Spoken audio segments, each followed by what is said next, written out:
Good morning students. आज हम लोग कबीरदास जी के जो दोहे हैं जो साखी के अंतर्गत हैं उनका हम लोग आगे अध्ययन करेंगे। हम लोग सातवें दोहे तक का अध्ययन कर चुके हैं, अब 8वें का आज से करेंगे। देखिए, अपनी बुक को निकाल लीजिए। केसो कही कही कू किए, ना सोइए असरार, राति दिवस कै कूकड़े, कबहू लगे पुकार। केशव, केशव यहाँ केशव जी के लिए प्रयोग किया गया है, यानी ये भगवान का नाम है केशव। और असरार मतलब होता है बच्चों आलस्य करके, और कूकड़े यानी पुकारने से, और कूकी मतलब स्मरण कीजिए। ये जो दोहा है इसका प्रसंग आप लोग क्या लिखेंगे बच्चों, देखिए। इस दोहे में कबीर ने भगवान का स्मरण करने पर बल दिया है कि हमें क्या करना चाहिए, ईश्वर का निरंतर स्मरण करते रहना चाहिए, उनके नाम को पुकारते रहना चाहिए। कभी ना कभी तो क्या होगी, हमें सफलता अवश्य ही प्राप्त हो जाएगी। तो देखिए इसका अर्थ क्या लिखेंगे आप, व्याख्या जो आप लिखेंगे, केसो कही कही खू किए। यहाँ कबीरदास जी जीवों को यानी जीवात्मा को, मनुष्यों को संबोधित करते हुए कहते हैं कि केसो कही कही कू किए, कि हे प्राणियों, हर समय केशव का अर्थात ईश्वर का, भगवान का नाम ले लेकर के कूकिए यानी बोलिए या स्मरण कीजिए। ना सोइए, सोइए असरार यानी आलस करके, मतलब आलस करने की आवश्यकता नहीं है, आलस करके सोने की आवश्यकता नहीं है। यानी तुम क्या करो, आलस्य का त्याग करो और जो निद्रा है, जो नींद है, उसका परित्याग करो। रात्रि दिवस के कूकड़े यानी रात और दिन लगातार ईश्वर के नाम का स्मरण करने से, कूकड़े मतलब वो पुकारने से, कबहू लगे पुकार, कभी ना कभी तो तुम्हें सफलता अवश्य प्राप्त हो जाएगी। मतलब कि कभी ना कभी, किसी ना किसी दिन तुम्हारी पुकार अवश्य ईश्वर सुनेंगे। तो ये बच्चों रहा दोहे की व्याख्या। अब इसका आप लोग कागज सौंदर्य क्या लिखेंगे इसे आप देख लीजिए। इसमें कबीरदास जी ने आलस्य का त्याग करके ईश्वर के नाम का स्मरण करने का उपदेश दिया है। भाषा आप सब जान रहे हैं, कबीरदास जी की भाषा पंचमेल खिचड़ी है। अलंकार में आप लिखेंगे अनुप्रास अलंकार, क्योंकि देखिए क सभी में क व्यंजन की आवृत्ति हुई है, तो यहाँ पे अनुप्रास अलंकार हो जाएगा। रस शांत है और छंद जो है दोहा है। ठीक है बच्चों, अब हम लोग 9वें वाले का 9th वाले का दोहे को पढ़ेंगे। लंबा मार्ग दूरी घर, विकट पंथ बहुमार, कहो संतो क्यों पाइए, दुर्लभ हरि दीदार। इसमें बच्चों कबीरदास जी ने भगवान की प्राप्ति के लिए, मतलब ईश्वर की प्राप्ति के मार्ग में आने वाली कठिनाइयों का इसमें इन्होंने वर्णन किया है। देखिए व्याख्या, लंबा मार्ग, हाँ, भगवान की प्राप्ति का मतलब ईश्वर के पास पहुंचने का, ईश्वर को प्राप्त करने का मार्ग कैसा है, लंबा है। हाँ, ये नहीं है कि जल्दी से आप वहां पे पहुंच जाएं, वो क्या है, बहुत लंबा मार्ग है, दूरी घर है, और उनका घर जो है परमात्मा का क्या है, बहुत दूर है। विकट पंथ, विकट मतलब होता है कठिन, जिसे पार करना कठिन हो। विकट पंथ है, पंथ मतलब मार्ग, मार्ग क्या कैसा है, बहुत कठिन है। बहुमार, मार मतलब होता है लुटेरे, और उस रास्ते पर बहुत से लुटेरे भी मिलते हैं। मतलब कि लुटेरे यहाँ पे सांसारिक आकर्षण को बताया गया है। जब मनुष्य ईश्वर की प्राप्ति के लिए निकलता है, साधना के मार्ग में आगे बढ़ता है, तो क्या होता है, अनेक प्रलोभन जो है, सांसारिक आकर्षण उसे अपनी ओर खींचते हैं। तो वही लिखा है कि यहाँ पे बहुत से लुटेरे हैं। कहो संतो क्यों पाइए दुर्लभ हरि दीदार, हरि मतलब ईश्वर, ईश्वर के लिए प्रयोग हुआ। ईश्वर का दर्शन कैसा है, दुर्लभ है, उसे कहो संतो, हे संतो आप ही बताइए कि ईश्वर के दुर्लभ दर्शन को कैसे क्यों पाइए, मतलब कैसे प्राप्त हो, उनको उसको प्राप्त करना क्या है, बहुत मुश्किल है, कठिन है। इस बात को इन्होंने यहाँ पे स्पष्ट किया है। देखिए अब इसका काव्यगत सौंदर्य आप क्या लिखेंगे कि साधना पथ को लंबा इसलिए कहा गया है कि अनेक कि जीव जो है अनेक योनियों में भटकता हुआ, आप सब जानते हैं कि हिंदू धर्म में मान्यता क्या है कि मोक्ष की प्राप्ति कब होती है, जब मनुष्य योनि में जन्म होता है, और यदि कर्मों के अनुसार यदि आपने अच्छे कर्म नहीं किए तो क्या है, मनुष्य योनि नहीं प्राप्त होती। तो वही जो सौभाग्य से ही ये मनुष्य योनि प्राप्त होती है। तो इसलिए इसका मार्ग आसान नहीं है। वो एक तो मनुष्यों की योनि में आपका जन्म हो, और फिर सौभाग्य से भगवान की प्राप्ति हो, यानी मोक्ष की प्राप्ति हो, तभी आप परमात्मा के दर्शन कर सकते हैं, परमात्मा को प्राप्त कर सकते हैं। इसलिए इसके मार्ग को बहुत लंबा इन्होंने बताया है। भाषा आप क्या लिखेंगे, सदुक्कड़ी लिखेंगे, रस शांत लिखेंगे, और दोहा छंद है। नेक्स्ट देखिए बच्चों, ये बहुत इंपॉर्टेंट है। पूरा ये इनके सारे दोहे बहुत अच्छे हैं, जो परीक्षा की दृष्टि से भी। देखिए, यहूतन जारो मसी करो, लिखो राम का नाऊ, लेखड़ी करूं करंग की, लिखी लिखी राम पठाओ। यहाँ पे तन मतलब, देखिए बच्चों शाब्दिक अर्थ, तन मतलब शरीर होता है, और मसी मतलब स्याही, मसी मतलब स्याही, और लेखनी, लेखनी को बोलते हैं यानी कलम को, और करंक जो है उसका अर्थ है हड्डी।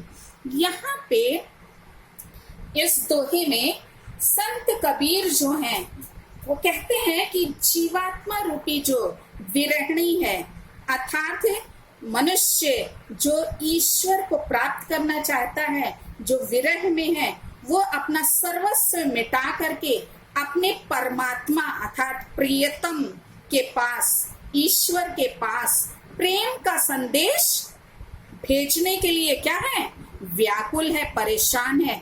उसी का यहाँ पे इन्होंने बड़ा सुंदर वर्णन किया है। देखिए, यहूतन जारो मसी करो, यहाँ परमात्मा के विरह में व्याकुल जो जीवात्मा है वो कहती है कि मैं अपने शरीर को जारो यानी जला करके उसका क्या करूंगी, स्याही, मसी, मसीह मतलब स्याही, स्याही बनाऊंगी, लिखो नाम का राम, और उससे मैं क्या करूंगी, राम के नाम को लिखूंगी, लेखनी करूं करंक की।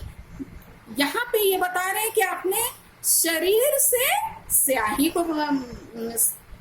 को बनाएंगी, और जो हड्डी है करंक यानी जो हड्डी है उससे लेखनी को यानी कलम को ये बनाकर उस स्याही से राम का नाम ये लिख लिख कर क्या करेंगे, प्रियतम राम के पास, हाँ, लिखी लिखी राम पढ़ाओ, पठाओ, अर्थात वो प्रियतम राम के पास बार बार वो कह रही है कि मैं भेजती रहूंगी, जिससे वे मुझ विरहिणी की विरह दशा पर वो उसकी उस पीड़ा को वो क्या कर सकेंगे, समझ सकेंगे। इसमें बच्चों आप भाषा सदुक्कड़ी लिखेंगे काव्य सौंदर्य में, और अलंकार रहेगा अनुप्रास। इसमें देखिए ल वर्ण की, क वर्ण की, ये सब आवृत्ति बार बार हुई है, इसलिए यहाँ अनुप्रास अलंकार होगा। शांत रस है और दोहा छंद बच्चों लिखेंगे, और गुण आप प्रसाद लिखिएगा। नेक्स्ट, कै विरहिणी को मीच दे, कै आपा दिखलाई, आठ पहर का दाक्षिणा, मोह पे सहया न जाई। यहाँ पे प्रस्तुत दोहे में आत्मा की विरह दशा का मार्मिक वर्णन किया गया है कि आत्मा जो है वो आठों पहर अर्थात दिन रात वो कितनी बेचैन है, उसका यहाँ बहुत सुंदर वर्णन किया। क्या विरहिणी को मीच दे, विरहिणी यानी आत्मा रूपी जो विरहिणी है, और मीच मतलब मृत्यु। क्या आपा दिखलाई, आपा मतलब आत्म स्वरूप, और दाक्षिणा मतलब होता है जलना। यहाँ पे कबीर दास जी कहते हैं कि हे आत्मा रूपी विरह जो विरहिणी है वो क्या चाह रही है, ये आत्मा वो परमात्मा से कह रही है कि हे परमात्मा, ये परमात्मा रूपी प्रियतम, उसको परमात्मा को क्या बता रहे, प्रियतम, कि हे परमात्मा रूपी प्रियतम, तुम मुझे क्या करो, मुझ आत्मा रूपी विरहिणी को मीच अर्थात मृत्यु, मृत्यु दे मतलब मृत्यु प्रदान कर दे। क्या आपा दिखलाई, और नहीं तो यदि आप मृत्यु हमें प्रदान नहीं करते हैं तो अपना आपा यानी आत्म स्वरूप यानी अपने स्वरूप को प्रदर्शित कीजिए, यानी अपने आप को या तो आप प्रकट कर दीजिए, अपने आप को दिखलाइए, और नहीं तो मुझे मृत्यु को प्रदान कर दीजिए। क्यों ऐसा वो कह रही, क्योंकि आठ पहर का दाक्षिणा यानी आठों पहर का अर्थात दिन रात का विरह में, दाक्षिणा मतलब जलना, जो आठ पहर का जलना है वो अब मोह पे सहया न जाए, वो मुझ आत्मा रूपी विरहिणी से सहा नहीं जाता है, इसलिए मुझे या तो मृत्यु प्रदान कर दें या फिर मुझे अपने स्वरूप का दर्शन करा दें। बच्चों देखिए, इसमें जो आप कागज सौंदर्य लिखेंगे वो उसमें आप लिखेंगे कि आत्म ज्ञान हो जाने पर जो जीवात्मा है वो परमात्मा से मिलने के लिए, उससे साक्षात्कार करने के लिए क्या है, व्याकुल है। भाषा सदुक्कड़ी है, अलंकार इसमें भी अनुप्रास आप लिखिएगा, रस शांत है, और छंद दोहा। नेक्स्ट, कबीर रेख सिंदूर की, काजल दिया न जाई, नैनो रमैया रमी रहिया, दूजा कहाँ समाई। इसका शाब्दिक अर्थ हम लोग सबसे पहले देखेंगे बच्चों। सिंदूर यानी सिंदूर जो सुहागन लोग अपने मांग में लगाती हैं। फिर यहाँ पे है रमैया, रमैया यहाँ पे ईश्वर के लिए प्रयोग हुआ है।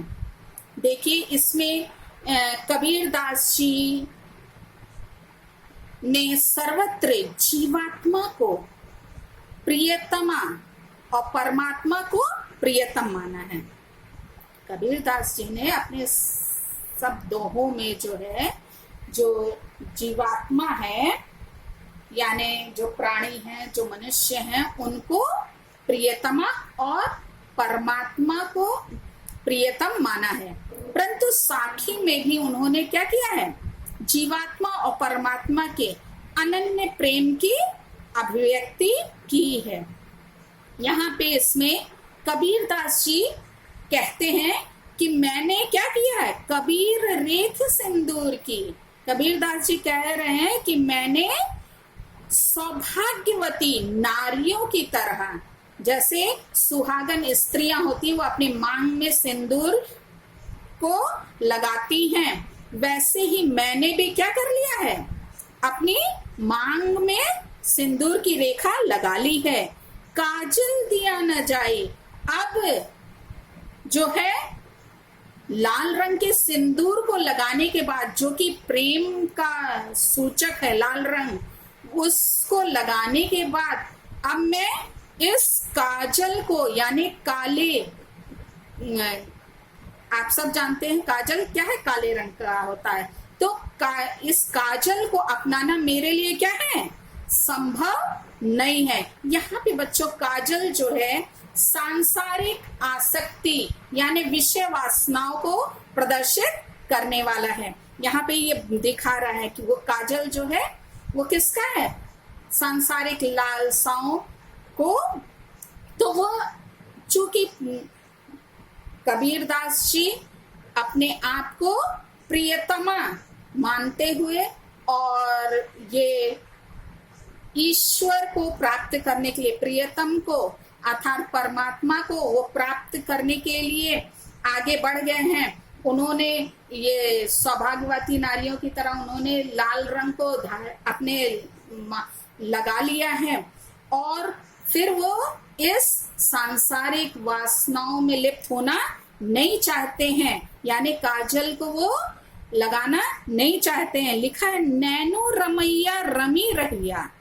यहाँ पे ये कह रहे हैं कि मैंने नैनो यानी नेत्रों में कौन रम गए हैं, ईश्वर। ईश्वर क्या हो गए हैं, नेत्रों में रम गए हैं। इसलिए अब इन नेत्रों में दूजा कहाँ समाई, यानी दूसरा उस काजल को समाने के लिए कोई स्थान नहीं है। अर्थात यहाँ पे ये बताने का स्पष्ट करते, कबीर अपनी बात को स्पष्ट करते हुए कह रहे हैं कि हर स्थल पर रमने वाले जो परम प्रिय राम हैं अर्थात ईश्वर जो है वो मेरे नेत्रों में क्या हो गए हैं, रम गए हैं। इसलिए अब इन सांसारिक जो वासनाएं हैं, जो राम को अपनाने के बाद जो ये सांसारिक वासनाओं के काजल को लगाना जो है मेरे लिए किसी भी प्रकार से संभव नहीं है, अर्थात वो इसको स्वीकार करना नहीं चाह रहे हैं। फिर बच्चों इसका कागज सौंदर्य देखिए क्या आप लिखेंगे, इसमें प्रतीकात्मकता का प्रयोग हुआ है, मतलब कि सिंदूर को प्रेम का प्रतीक और काजल को सांसारिक वासनाओं का प्रतीक माना गया। आप विशेष में इसको जरूर लिखिएगा कि ये प्रतीकात्मकता का इसमें प्रयोग हुआ है। भाषा सदुक्कड़ी है, अलंकार अनुप्रास और रूपक है और छंद जो है दोहा है। सायर नाही सीप बिन स्वाति बूंद भी नाही, कबीर मोती नीप जय सुन्नी शिखर शिशर गढ़ माही। देखिए बच्चों शाब्दिक अर्थ पहले हम लोग देख लें।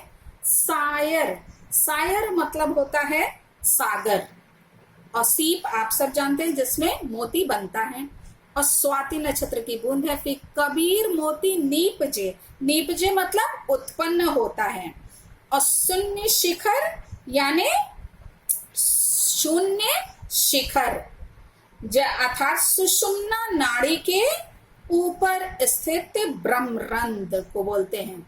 गढ़, गढ़ मतलब शरीर रूपी किला।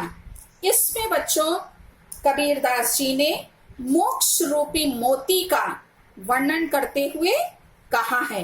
क्या कहा है देखिए, ये स्टार्ट होगा बच्चों सेकंड लाइन से। गढ़, गढ़ यानी शरीर रूपी किले में, गढ़ माही यानी शरीर रूपी किले में शून्य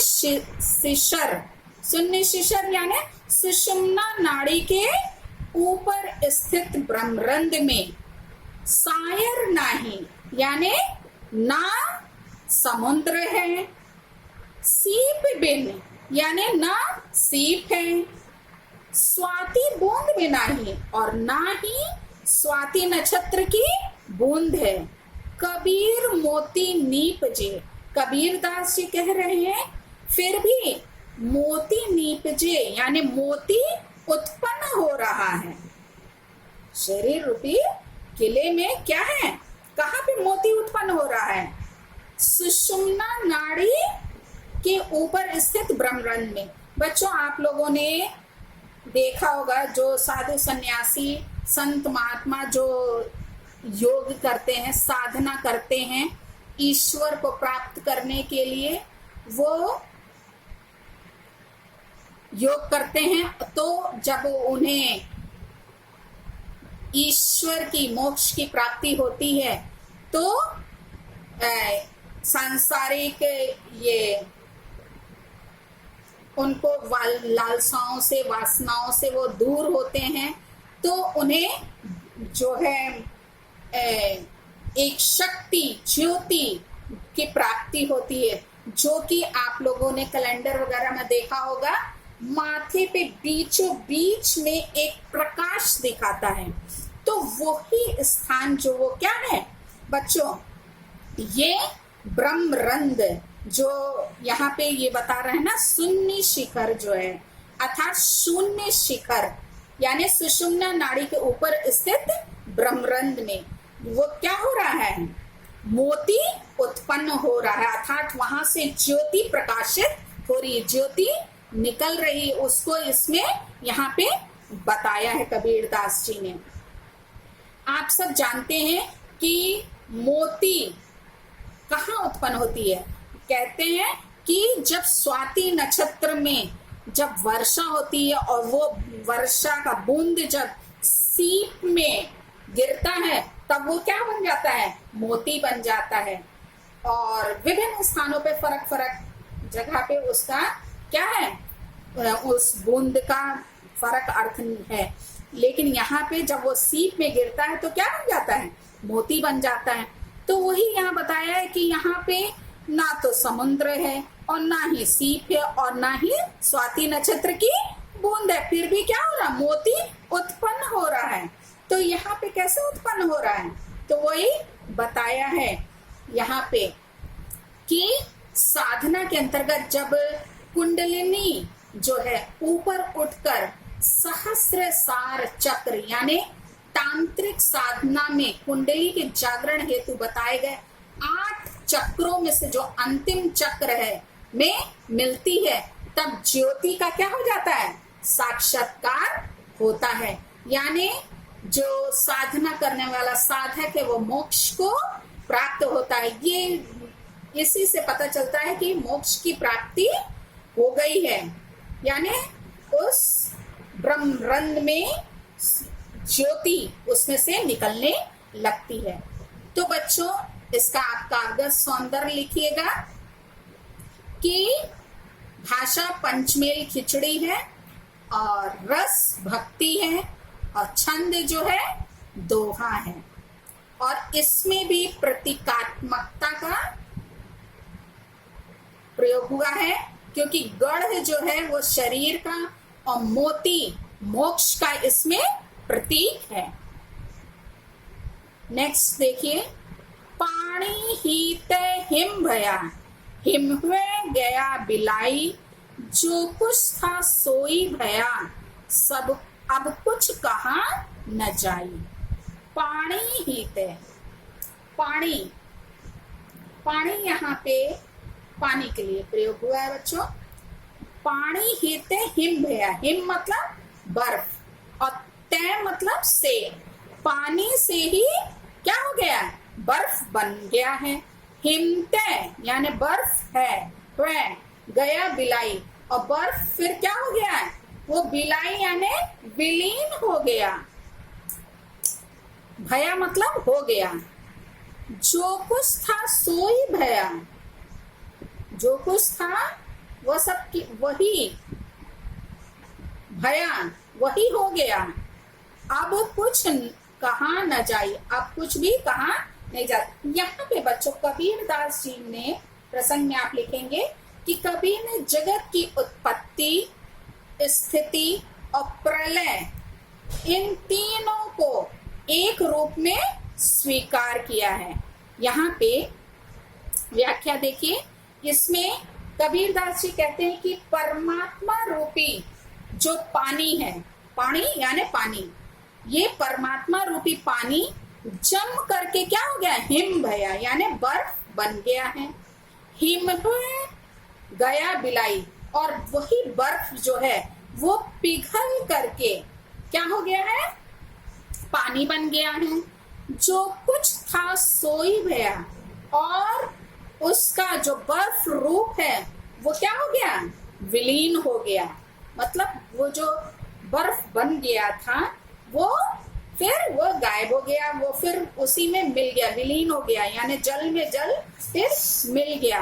अब कुछ कहा न जाए, अब कुछ उसके लिए कहा नहीं जा सकता। यहाँ बताया गया है कि आत्मा जो है वो परमात्मा में से ही निकलती है, और फिर वही आत्मा इस संसार से जब मोक्ष को प्राप्त कर लेती है फिर परमात्मा में ही जाकर विलीन हो जाती है। उसी को यहाँ बर्फ के माध्यम से और जल के माध्यम से स्पष्ट कबीरदास जी ने करने का प्रयास किया, समझाने का प्रयास किया है कि उसी प्रकार से ये संसार जो है, जगत की उत्पत्ति, स्थिति और प्रलय, ये सारे संसार की सृष्टि किसने की, ईश्वर ने, और ईश्वर ही ने उसको बनाए रखा और फिर प्रलय भेज करके फिर उसको समाप्ति, मतलब कि वो पूरा रूप जो है वो क्या है, एक रूप में ही उन्होंने स्वीकार कर दिया है। यहाँ पे अद्वैतवादी दर्शन पर कबीर का विश्वास प्रकट हुआ है। यहाँ पे पानी को परमात्मा और हिम को आत्मा का प्रतीक माना गया है। यानी कागज सौंदर्य में आप प्रतीकात्मकता जो लिखेंगे वो क्या लिखेंगे कि पानी को परमात्मा और हिम को आत्मा का प्रतीक मान करके माना गया है। फिर भाषा पंचमेल खिचड़ी है, और रस जो है वो शांत है, और छंद दोहा है। पंखी उड़ाड़ी गगन को, पयंड रहया परदेश, पानी पानी पिया चंच बिन, भूल गया यह देश। देखिए बच्चों, इसका शाब्दिक अर्थ, पंखी, पंखी मतलब पक्षी, और दूसरा अर्थ है जीवात्मा। उड़ाड़ी यानी उड़ करके, गगन, गगन यानी आकाश को, आकाश की ओर वो चला गया। पयंड रहया परदेश, पयंड यानी शरीर, रहया परदेश, यहाँ परदेश जो है वो किसको बताया, इस संसार को इन्होंने बताया है परदेश। पानी पिया चंच बिन, पानी कैसे पिया, चोंच के बिना ही, भूल ही गया यह देश, और इस संसार को वो क्या हो गया, भूल गया। इसको यहाँ पे बताया। देखिए बच्चों, यहाँ पे प्रस्तुत साखी में कबीर ने साधना की स्थिति और मोक्ष प्राप्ति का वर्णन किया है। किसका, साधना की स्थिति एवं मोक्ष प्राप्ति का वर्णन किया है। व्याख्या देखिए, इसमें कबीरदास जी कहते हैं कि जो पंखी यानी जो ये पक्षी है, जो जीवात्मा रूपी जो पक्षी है, वो योग साधना करके क्या हो गया है, कुंडलिनी के सहारे, योग साधना करके कुंडलिनी के सहारे सहस्र सार रूपी आकाश में वो पहुंच गया। कहाँ पहुंच गया, सहस्र सार रूपी आकाश में, गगन में वो पहुंच गया है। पयंड रहया प्रदेश, और उसका शरीर जो है, स्थूल शरीर जो है वो परदेश में ही अर्थात इस संसार में ही वो रह गया है।